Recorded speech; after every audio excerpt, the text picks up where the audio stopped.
Good afternoon, everyone. This is Deirdre Logan. I'm a project associate at the Transitions to Adulthood Center for Research here in Worcester, Massachusetts. Thank you so much for joining us for our webinar today, called Best Practices for Transition Planning for High School Students with Mental Health Conditions. And I just want to let everyone know, in case you need it, CART services are available for this webinar. I sent out a link in the chat box to everyone. And if you have questions or need the link again, feel free to send us a message using the question box or send me an email. Before we get started, I'm just going to go over a few housekeeping slides.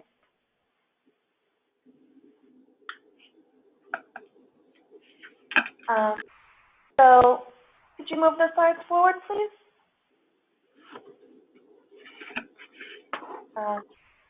So this webinar is being recorded and will be available soon for viewing on the Transitions to Adulthood Center for Research's website. If you are calling in over the phone, please remember to use your unique audio PIN that popped up when you went to log in. We also recommend that you move any handheld electronic devices away from your computer and speakers and close any file sharing applications or streaming music or video you may have going on. If you do experience any audio problems during the webinar, you can check your settings in the Go to Webinar Audio tab. If you're having any technical difficulties, you can email me at deirdre.logan@umassmed.edu, or you can use the Questions tab within GoToWebinar. And just so that you know, we will be having a Q&A session with the presenters after their presentation is completed. If you have any questions for the presenters, you can type them into the questions box as you think of them, and I'll read them to the presenters once we get to the Q&A session. Next slide. So these are our presenters. We have Dr. Marsha Ellison. She's an associate professor of psychiatry at UMass Medical School and is the deputy director of the Transitions ACR. She's also the principal investigator for the Translating Evidence to Support Transitions test project that this webinar is based on. Our other presenter is Laura Golden. She's the research project director for the Translating Evidence to Support Transitions test project and is a research project director here at the Transitions ACR. And with that, I'm going to turn it over to our presenters. Thank you very much. Hi, everybody. This is Marsha Ellison. Thank you very much for joining us this afternoon or morning, depending where you are.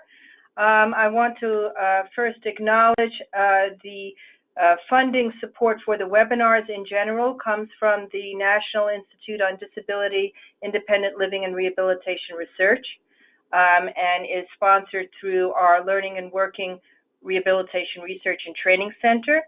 Our center director is Marianne Davis, and I want to send an acknowledgement and thank you to Dr. Davis, who helped us with some of the content for these slides. In this webinar, we're going to be focusing on the Translating Evidence to Support Transitions project, which is also NIDLR funded, and so we're very appreciative of that. TEST is a collaboration between ourselves at the Transitions to Adulthood Center for Research and INTACT, at UNC Charlotte and University of Oregon, as well as the American Institutes for Research. So I thank our collaborators there for participating with us in this project. So you may be wondering where we are, just a little bit situating us at the University of Massachusetts Medical School. We are in the Department of Psychiatry and the Implementation Science and Practice Advances Research Center. The Transitions to Adulthood Center for Research focuses on serving youth and young adults with serious mental health conditions and supporting research and knowledge and dissemination for their transition to valued social roles as workers and students. So you may be wondering where the heck we are. We are literally in the middle of Massachusetts in that little red dot, and we say Worcester. So just in case you were wondering, do you say Worcester or Worcester? We say it just like the sauce. So there it is. So we're going to talk today in the webinar about transition planning generally. I'm going to speak a little bit about policy approaches and the taxonomy of transition planning, and then we will go on to describe students with serious mental health conditions and why they are in particular need of good transition planning, and then describing our test project and the best practices that are incorporated therein. So first, the importance of transition services was really spelled out first in IDEA, Special Education Public Law. I assume many of you in the audience are familiar with IDEA. We want to indicate that one of the new features of that is the child fine mandate. And child fine mandate requires that all school districts identify, locate, and evaluate all children with disabilities, regardless of the severity of their disabilities. We point that out because despite knowing that there are many students with significant mental health conditions in high schools, only a fraction of them, roughly 8%, with those of the most serious emotional behavioral disturbances, receive special education services. So one thing is that IDEA does require schools to child find the students with mental health conditions. And these are students who may not be the behavioral problems that are readily identified in classrooms and then sent for evaluation. Sometimes these are the students who are quiet in the back and then drop out of school, and Laura will be presenting some of that data. But that's why the child fine mandate is so important, to try to find these students and give them the appropriate services. The other thing relevant to this presentation is IDEA expands the requirements for transition planning. So special education teachers and transition planners for their students are supposed to develop appropriate, measurable post-secondary goals. And these goals are supposed to be quite specific about their employment or education intentions after completing high school. And then the development of a statement of the transition services that will assist the child in reaching these goals. So that's the context for this whole study, is to try to inform appropriate transition planning and goal setting, and then move so that the student can move successfully to accomplish these goals. So a little short commercial break. I'm going to be popping in these commercial breaks here and there throughout the webinar. We do have a tip sheet on transition services, teens on IEPs, making my transition services work for me. This is really written for students with mental health conditions. If you are working with students in special education, this breaks it down in fairly direct language. And, you know, in our experience, a lot of students in special education really don't have a clue what IEPs are for, what it can do for them, how it can help them. So we suggest take a look at this tip sheet and see if it's helpful. You can certainly download it there at the URL that's listed there. Also, please contact us at the conclusion of the webinar at any time, really, and we'll be happy to send these to you or make these slides available to you with the URL printed.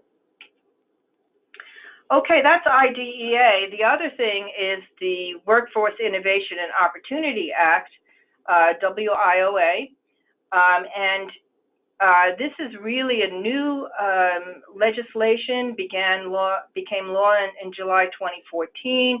It's really getting underway right now. I'm going to describe a little bit about it. It's one of the most important changes in federal law for transition planning for all students with disabilities. So it sets requirements for voc rehab agencies, state agencies of vocational rehabilitation, and for the regular workforce system. And I'm going to go through that just a little bit. So first of all, who's covered in WIOA? It's students with disabilities. So that means that they are students in public high schools who have an IEP or a 504 plan, so indicating that they have a disability.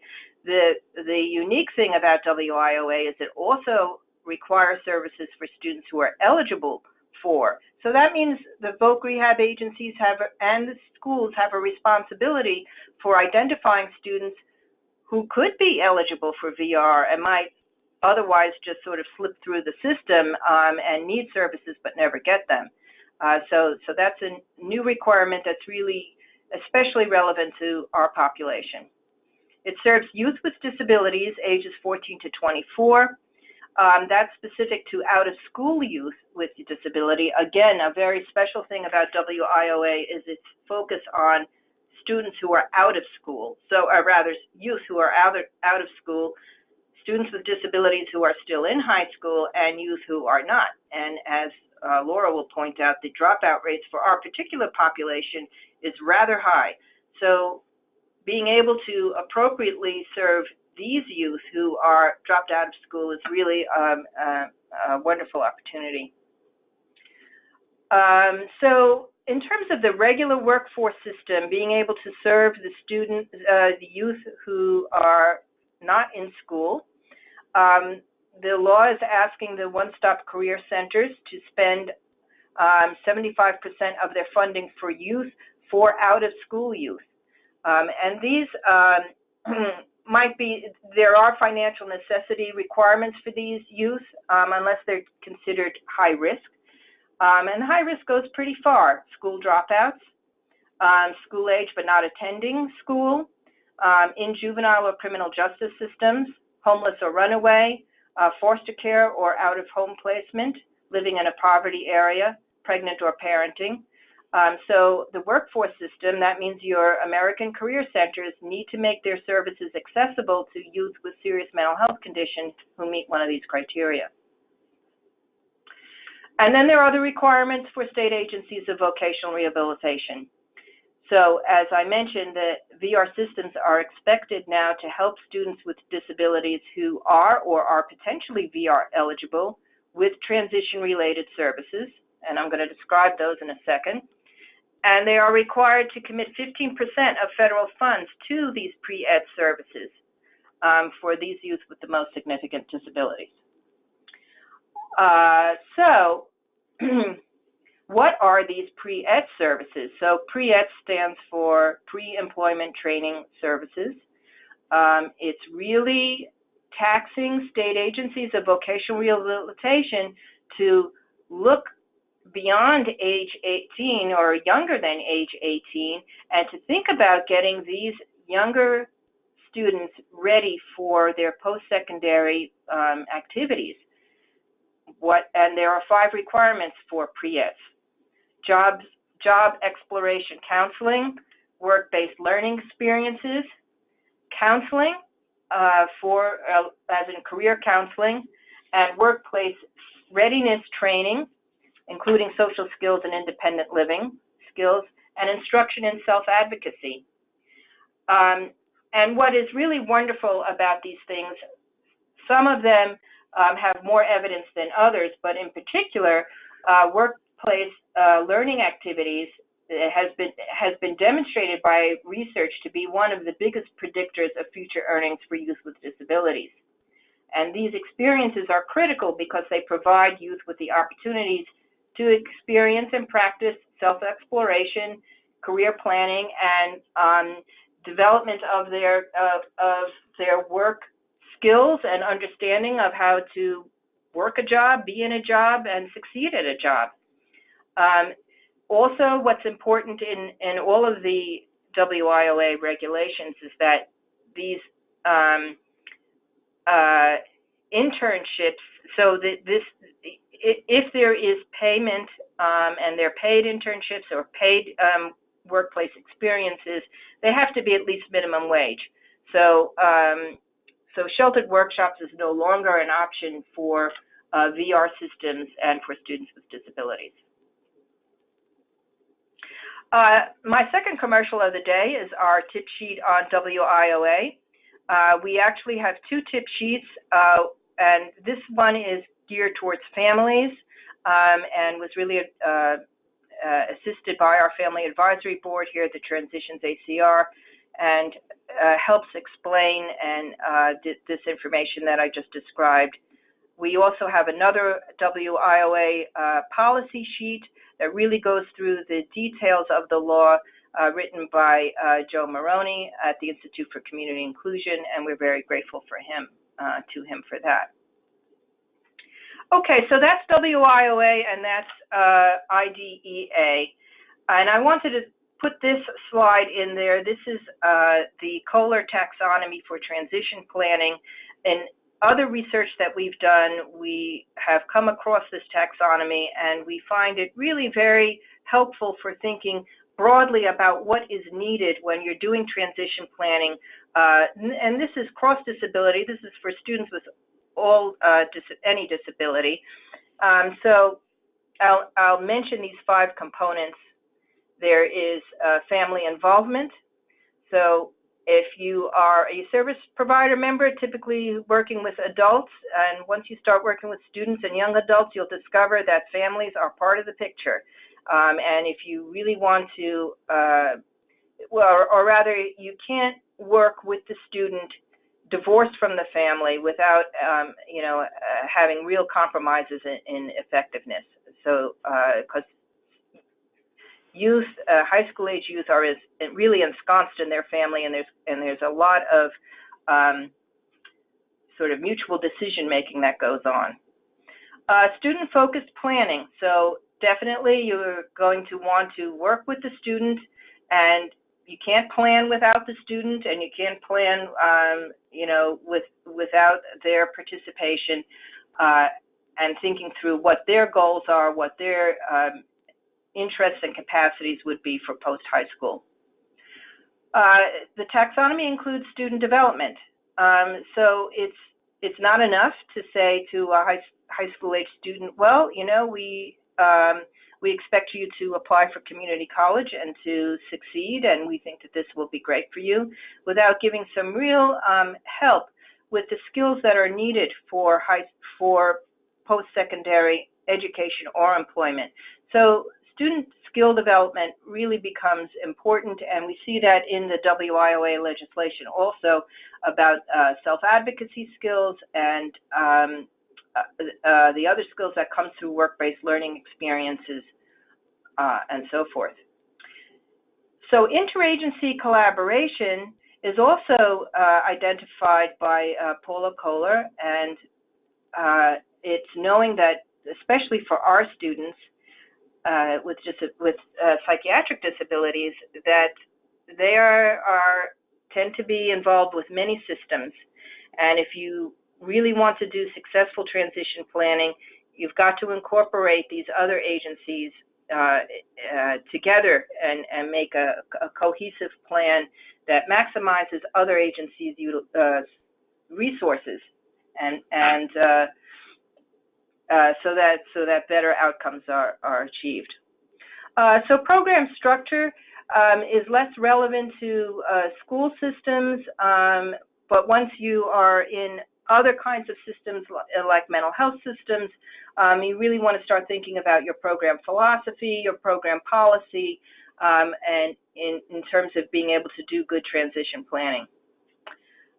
So you will see that as we go forward that a number of these came up in our development of the test project, and we'll be discussing that. And it has popped up in other research that we have done on students with mental health conditions and trying to move them into successful employment and education, many mental health agencies who are serving youth follow this taxonomy, and not deliberately, but they are doing it automatically. In our research, we found that these components were very relevant to their work as innovative services.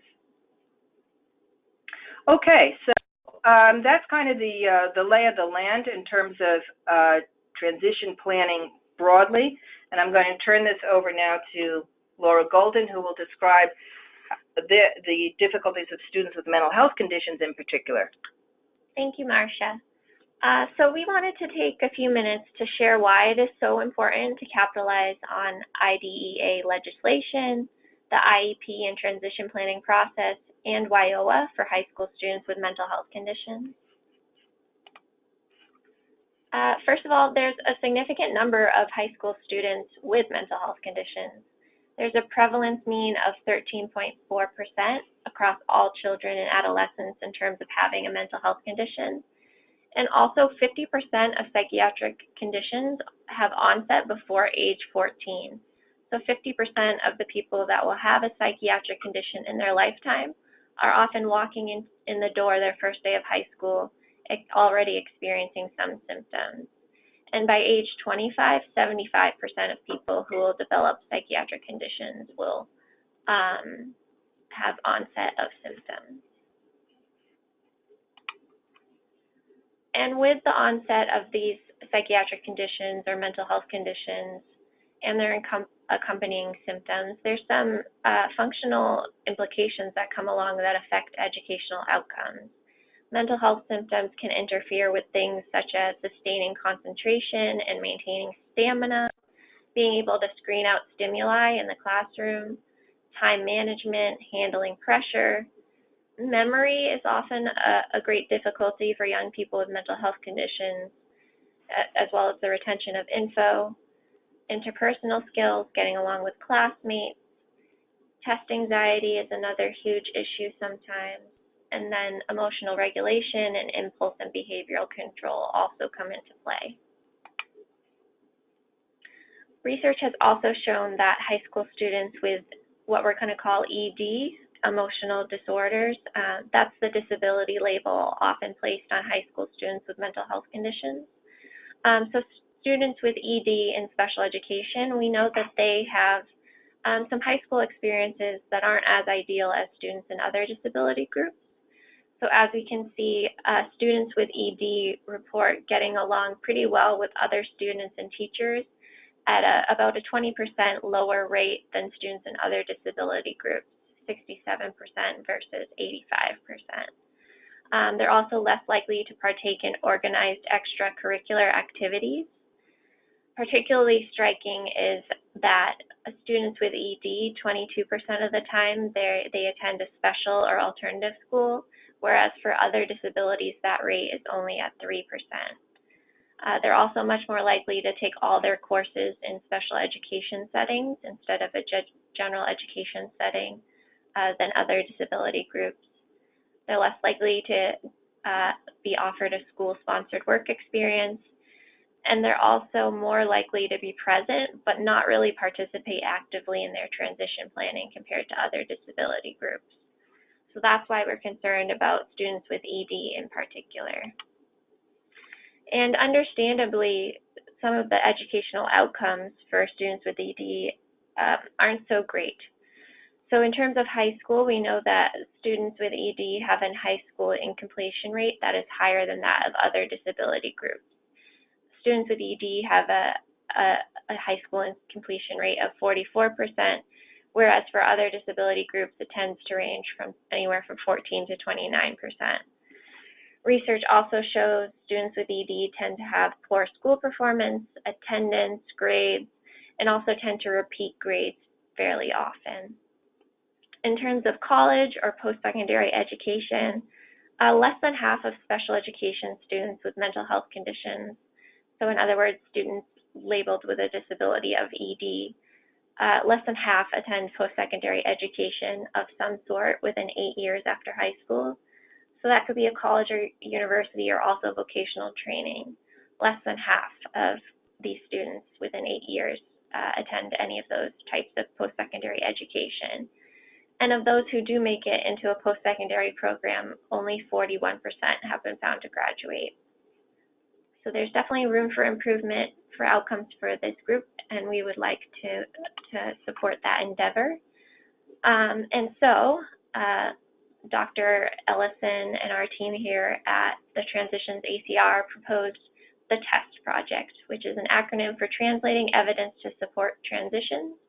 We want to improve outcomes of youth in transition with psychiatric disabilities by use and adoption of best practice transition planning. So we were really inspired by some findings that came out of the National Longitudinal Transition Survey, or the NLTS2, there were some findings that showed that there were some special education practices that were correlated with high school employment and enrollment in post-secondary education for students with ED that we wanted to promote.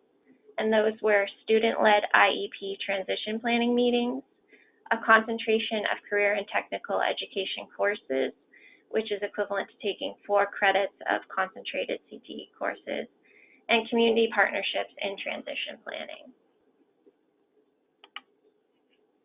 And to get more into the specifics of these data that we were really inspired by, high school students with ED who had received instruction on both the purpose and processes of transition planning, as well as how to actively participate in transition planning, were significantly more likely to enroll in college. And we can see also students who took a leadership role during their transition planning meetings were significantly more likely to enroll in either a 2- or 4-year college as well. In terms of the community partnerships finding, we found that youth who had a college representative attend a transition planning meeting had 29 times more likely to be engaged in post-secondary education. So really having that college rep at the table for these conversations tended to make a huge difference in terms of engaging students in some sort of post-secondary ed. And it helped to have multiple community partners at the table. The NLTS2 findings showed that students who received transition assistance from a handful of community agencies between 3 and 6 were more likely to be engaged in post-secondary employment than those who only had 2 or fewer. So it's really great to engage a number of community agencies, it seems, according to these NLTS findings, and we wanted to support that. And lastly, the key finding that came out of these NLTS2 survey findings was that taking a concentration of career and technical education led to better post-high school outcomes. So here we can see that in the 2 years post-high school, taking a concentration of CTE courses had a significant positive effect on full-time employment, whereas in comparison, any general education CTE courses, it wasn't statistically significant. We can see that 2.21 number, but the significance comes into play with that concentration. That really seems to make a difference. Taking those 4 credits focused in one occupational area really, the data indicated, really improved outcomes for students with ED. So with that, I want to turn it over to Marsha to talk more about our test guides. We developed a practice guide related to each of these best practices that were identified through NLTS2 data. Thanks, Laura. Yeah, so as Laura said, we were inspired by these findings. This was research that was conducted for the Learning and Working Center by Mary Wagner at the time at SRI International for our center, and she released those findings on a webinar, and we said, hey, now we know that there's real research, and NIDLR was sending out an opportunity for taking findings and to move them into practice. And so we proposed on that idea, and we chose to use an implementation science framework to conduct our study. So the implementation science literature explores the organizational changes needed to introduce new interventions into existing human services, as well as the challenge of how to measure implementation success. And there are many frameworks for implementation science. The one that we used for this project is Active Implementation Research Network, AIRN, and the AIRN framework has 4 stages of implementation. So if you have an evidence-based practice, which we consider those 3 findings to be the basis of evidence, then you first do an exploration stage, and that occurs before the practice is on the ground. You're trying to understand the fit of the potential initiative with the needs of that particular community. The second stage is installation. So that occurs before the new services or programs are being widely delivered, and it really means that you are learning about the capacities of the particular environment where it's going to go in, and testing out the various resources that are needed and mechanisms to try to get that into practice.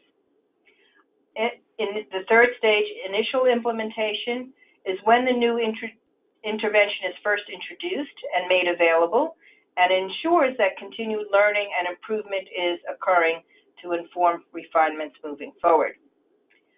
Finally, there's full implementation. So having gone through a real feedback loop of initial implementation, you are kind of going through these various stages over and again. You're exploring, you're installing, you're implementing, and then you are then able to, once you've honed down the implementation well, then there is the opportunity to spread it into other settings. So in this case, full implementation, or rather in this explication, full implementation occurs when a new practice is integrated into all levels of the organization and more than 50% of practitioners are providing the new service with fidelity.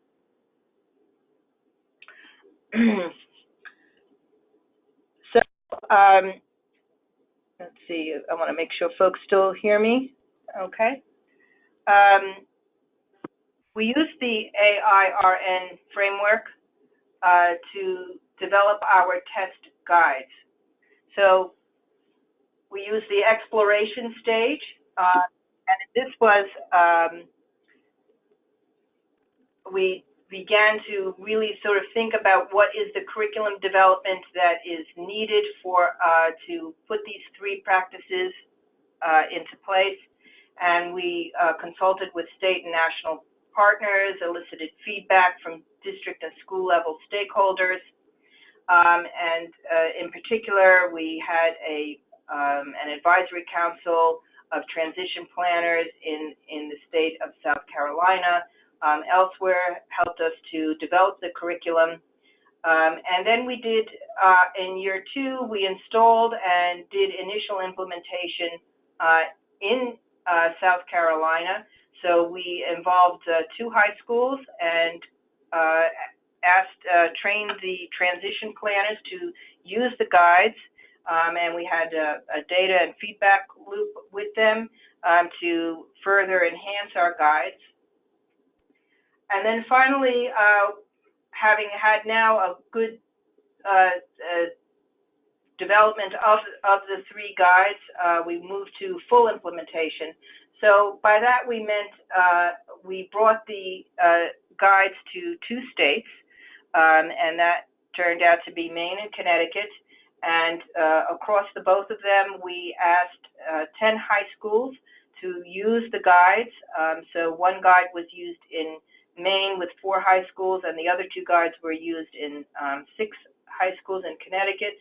And we had a very thorough training and coaching sessions with the teachers who were using the guides, and a fairly systematic evaluation plan on how well the guides worked for them.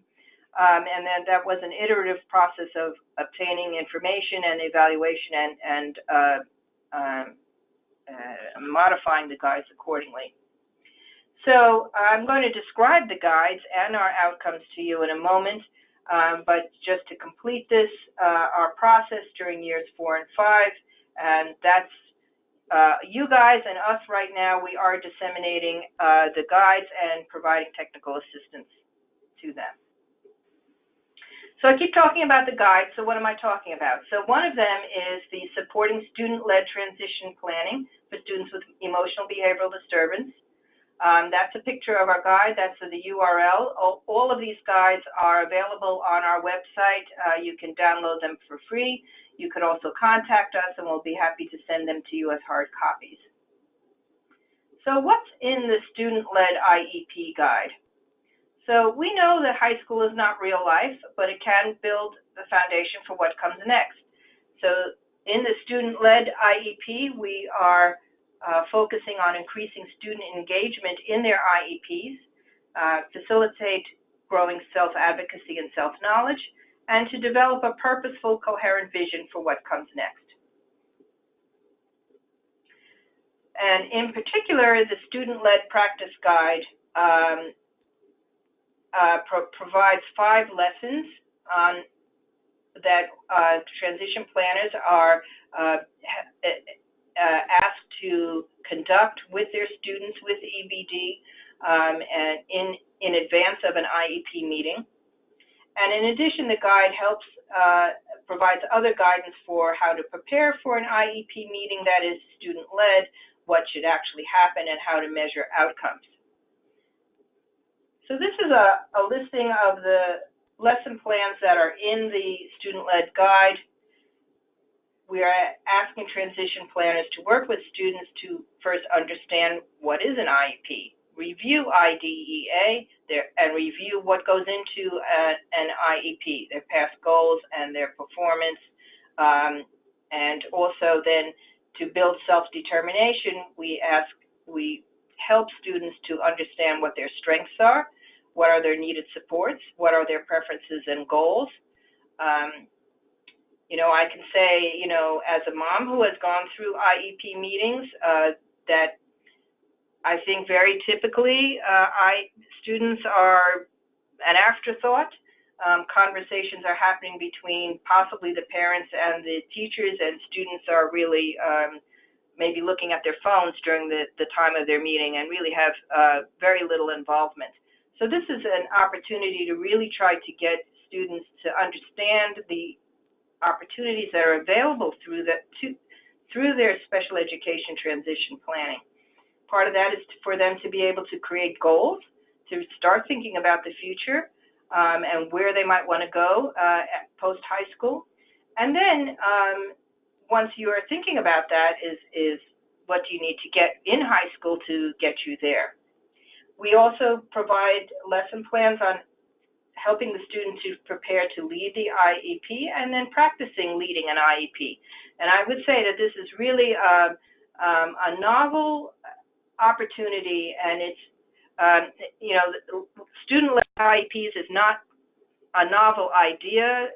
NTACT organization at UNC has really developed a lot of student-led materials, but we made an effort to take those materials and think about it in particular for students with EBD, and that was the novel contribution of this project.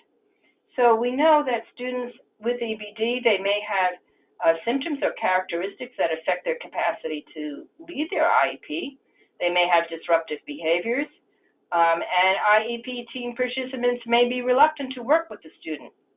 In our experience in trying to implement student-led IEPs, we find teachers were reporting that it was difficult to get parents to attend the IEP meetings, and parents were uncomfortable. Some parents were uncomfortable with their children being in a decision-making process in the EBDs, or rather in the IEP meetings. So this is part of what the transition teachers needed to work with to implement this guide.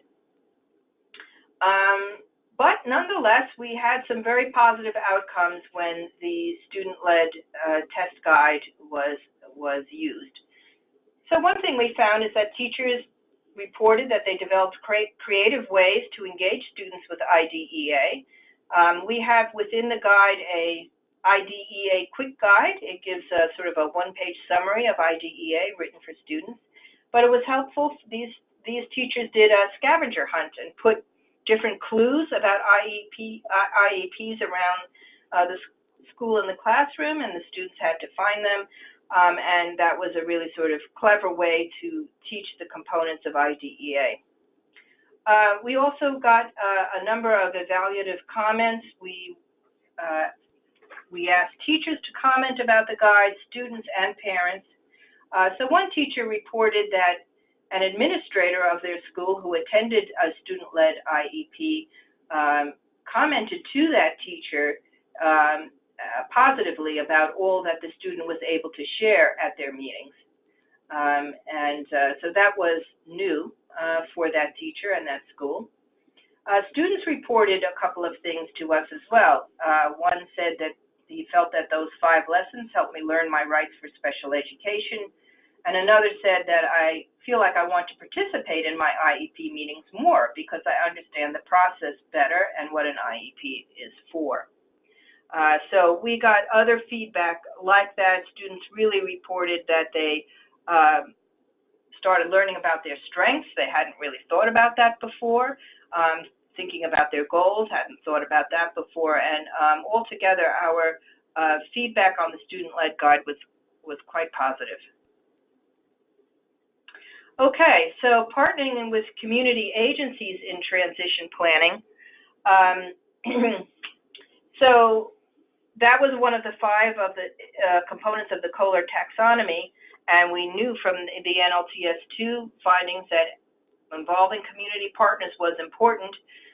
Here again is our guide and a URL where you can get it.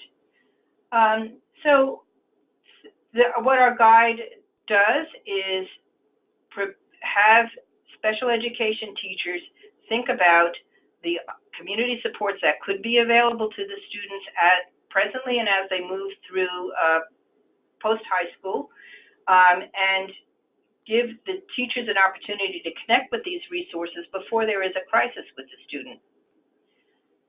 Why is this important? For students with emotional behavioral disturbance in particular, students fall off the grid after high school. They may, as many of you probably know, just because you're eligible for mental health services as a teenager, that may not continue. You may eligibility rules can change at 18 or at 21, and students are no longer eligible. Students may lose their SSI benefits and have no other supports. Students can be coming out of foster care and considered independent, but they actually have few independent living skills. They may be unemployed with no prospects of employment, and of course, as many of you may know, is that there's a higher percentage of parenting among students with EBD at an early age compared to other disability groups. So given this rather complex future, we need to think about involving community partners early on, such as state agencies of vocational rehabilitation, state agencies for mental health, institutes of higher education, and also, the whole variety of income supports and workplace supports and housing and independent living that need to be applied and brought into thinking to help the student with successful transition from high school. So our guide talks about how to engage these other partners, how to use them and involve them in an IEP, and how to sustain connections.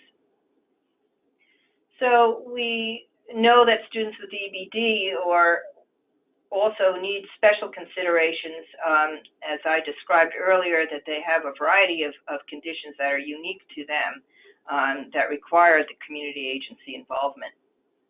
Some outcomes for our community partners guide. We saw indeed that there was increased partnerships from community agencies. Then we also had schools reported using an open house to get increased parental buy-in about transition opportunities with other agencies outside of school. and teachers reported to us using other creative approaches such as transition fairs. The last guide is on career and technical education. So our CTE guide explores interests and aptitudes, suggests that young people acquire skills and training during high school and establish a clear path to future employment and complete steps to enter the workforce. And this is pictured in this graph here. We suggest that, starting as early as possible in high school, that students should think about with their transition planners what kind of careers they are interested in, what are their needs, strengths, and interests and preferences, and to conduct formal and informal assessments for that.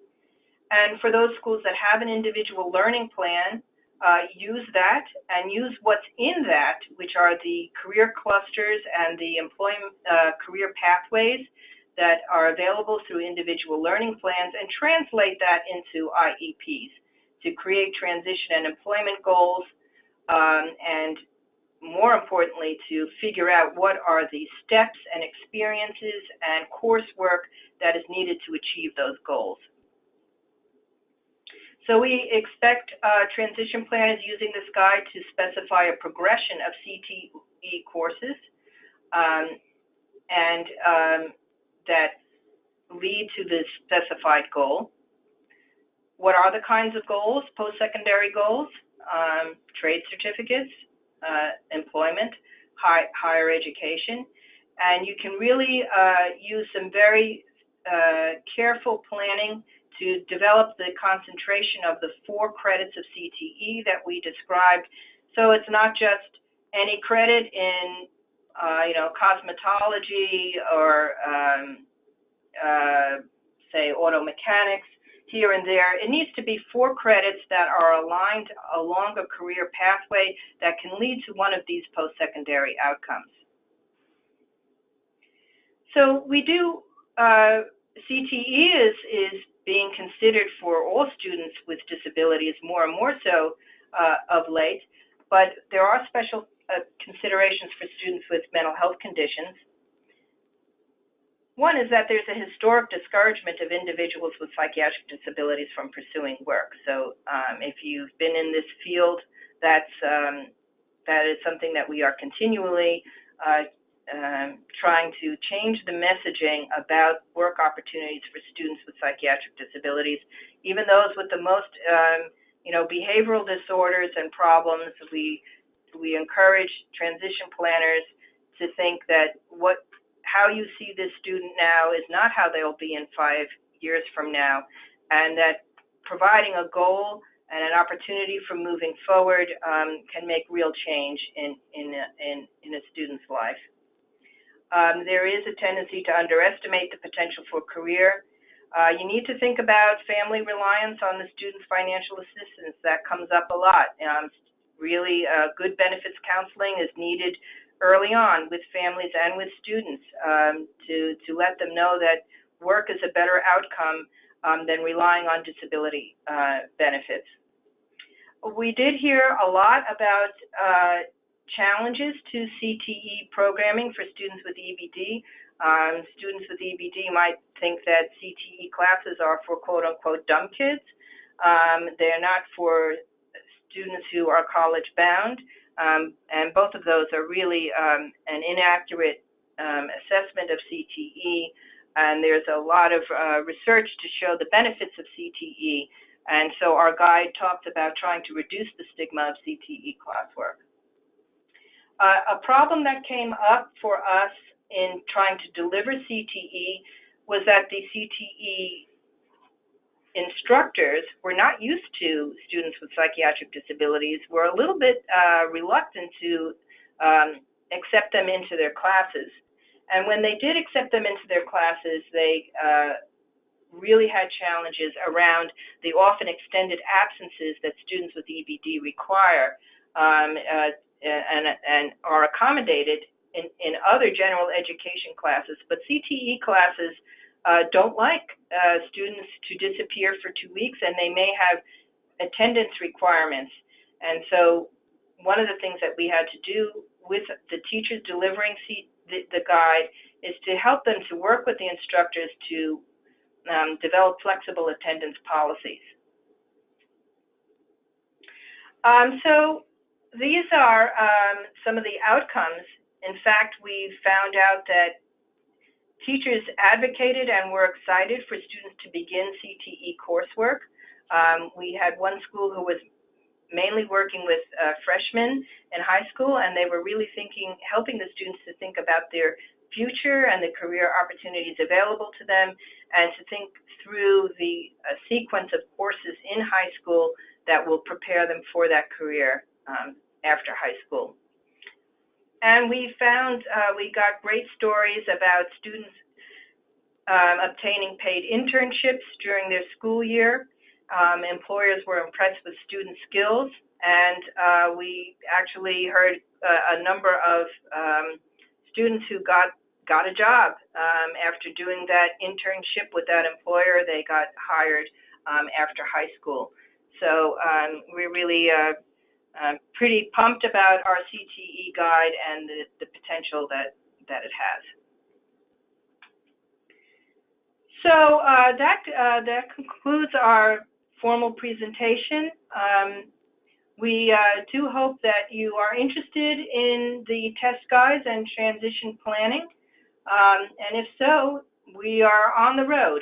So please come and see test presentations at the DCDT conference in Seattle, Washington this year. We will be proposing and hopefully presenting at the Child and Adolescent and Young Adult Behavioral Health Conference in Tampa, Florida, and at the next Capacity Building Institute held by NTACT at Charlotte, North Carolina. So there are those 3 presentations coming up. And we're in different parts of the country, so hopefully you can hit one of those. And then do please feel free to contact myself or Laura, and we certainly can get you in touch with our partners at NTACT. We are going to open this up for questions and answers for the last few minutes. I do want to say that all of the references, I'm going to just go back to this slide for a second, are for the data that Laura and I presented are available on our slides, so we'll be happy to share that with you. And we want to really encourage you to come visit us at the Transitions ACR website is there, and you can sign up for our email newsletter, other products and announcements. We really hope to hear from you and share the work that we have with you. So that's it for us, and I'm going to see if Dee has received any questions and we can respond. Hi, thank you so much. We do have some questions that have come in, and I know we don't have a lot of time. If we don't get to your question or it wasn't answered during the presentation, please feel free to send me an email. My email's in the invitations that you got from GoToWebinar, and I can forward them on to Dr. Ellison and Laura. But I just want to say that the webinar and slides will be posted on the Transitions ACR's website. Sometime next week, you'll be able to download the slides from there. But if you really need a copy now, you can send me an email, and I can do that after the webinar. So one of the questions we got was let's see, about the difficulty in when do you advise your young adult or high school student to disclose about a disability or having a psychiatric disability. It's basically about disclosure. Yeah. Well, disclosure is a very complex topic. So, I mean, in terms of students in terms of high school, You have to disclose in order to get special education services. So that's one thing, and that usually requires an evaluation, sometimes medical documentation, and all of that is needed to get special education services. Our guide in the student-led guide does talk about the reluctance that students with mental health conditions will have naturally and understandably to consider themselves as having a disability. And it's a tricky thing because, you know, if you are able and willing to describe the fact that you have a disability, you don't have to talk about what kind or what it does, but you have to acknowledge that you do have a disability. That opens up a lot of services that you would not otherwise get. On the other hand, you have to walk the balance of, we don't want students with mental health conditions to start adopting an identity of I am disabled and I will never work, and you know, my lifetime is doomed to, you know, poverty and unremitting illness. So we certainly don't want an illness identity to take place. So I think that's that's like not an answer. It's a delicate balance that I think that needs to be walked. I'm wondering if Laura has some comments. I appreciate what you shared. It's very personal, the decision to disclose and the reasons why or why not, and it's an individual decision that a high school student should talk with, if they feel comfortable, with the people close to them, their parents, their support system. Yes, I think at our work here, we're very committed to limiting a disability identity among young people with mental health conditions and making them aware of all that they're capable of. So sticking that disability label on them cannot be ideal. But as Marsha mentioned, it is a requirement for special education services in high school. So I'm with you in just acknowledging it's a delicate dance and there's no clear answer. Thank you, Laura. What else do you have, Dee? Right. So I believe you addressed this, but I just wanted to mention it. The term for ED that you used, emotional disturbance, covers any mental health diagnosis that a high school student could have, or were there any that were excluded from that? So, I mean, there are legal requirements for what constitutes an emotional disturbance. Emotional disturbance is the broader category, which includes emotional behavioral disorders, and it can include not just behavioral disorders, but, you know, students with, you know, depression or anxiety or PTSD. The real litmus test is whether those conditions are affecting their ability to access the curriculum as well as anybody else without those conditions. And if they can, then they won't qualify for special education. In truth, you know, I often hear from parents that schools will try not to make someone eligible for special education because it's an expensive service, you know, and can be. So anyway, but if there is a functional impact on school, too anxious to take a test, too depressed to go to school, those things should qualify a student for special education. Thank you, Dee. Okay. Well, unfortunately, it is 2 o'clock. We weren't able to get to all the questions, so the ones that we were not able to answer, I will send to Laura and Marsha and see if they can answer them, and they'll get back to you if they can, or I'll get back to them on their behalf. But thank you, everyone, so much for listening. The test guides, I sent out several messages saying where you can locate them on the Transitions ACR's website.